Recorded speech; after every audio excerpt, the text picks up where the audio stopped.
Okay, so I'm going to start by explaining the density triangle. This is the density triangle, and as you can see, it has three parts. Part with the M symbol for mass, the D symbol for density, and the V symbol for volume. There are two main things you have to know with the density triangle. That the horizontal line is the division line, and the vertical line is the multiplication line. So, if the two numbers you're dealing with, if you're dealing with mass and volume, for example, they're connected by the division line, so you're dividing mass by volume. If you have your density and your volume and you're looking for the mass, you'll be multiplying because those two are connected by the multiplication line. This probably all sounds a bit confusing, but it will be explained better in the examples. So here we have our first example, and we'll be using the density triangle to figure out the answer. So in this, we are dealing with corn syrup, and we are given the mass and the volume. So what we're looking for is the density. So the first thing we're going to do is pull density out of our triangle, add an equal sign just so we know that we are looking for that one. So now we have our mass and our volume, and these, as you can see, are connected by the division line. That's where it comes in. So we have mass over volume in this. Kind of think of a fraction, which is division.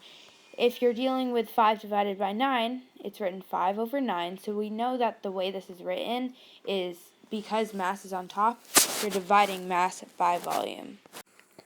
So now we're going to drag these two down so that mass is on top, so we know that we are dividing by the volume, and we are dividing the mass by the volume.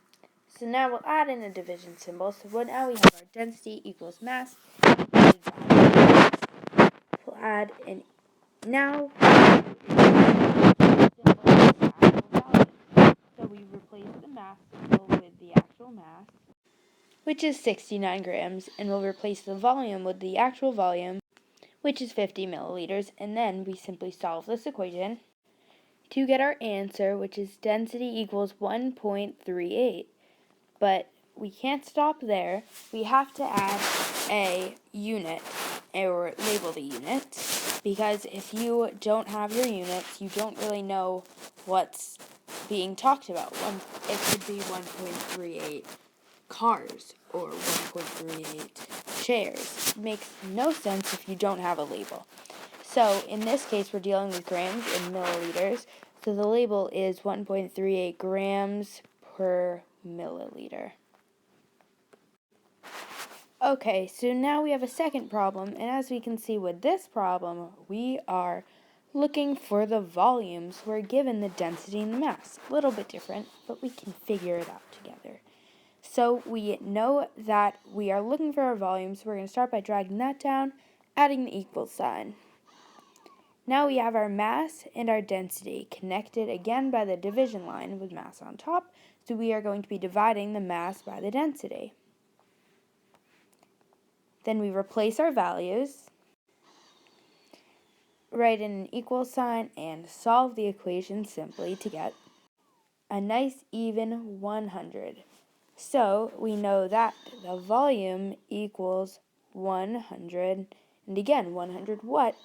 In this case, since wood is a solid object, we are going to be using grams. And finally, we have our last but certainly not least problem, where we are looking at mercury. This time it's pretty different. We are looking for the mass. So as soon as we pull down the mass, we'll add the equal sign, we notice that there is no connection with the mass, which was always our division line. This time, the only connection between density and volume is the multiplication line. So that's just what we're going to do, is multiply. So let's just pull these down. And then it's just as simple as that. You're doing the density times the volume to find the mass. So we'll replace with our values, then solve the problem to get our answer of 408. So mass equals 408,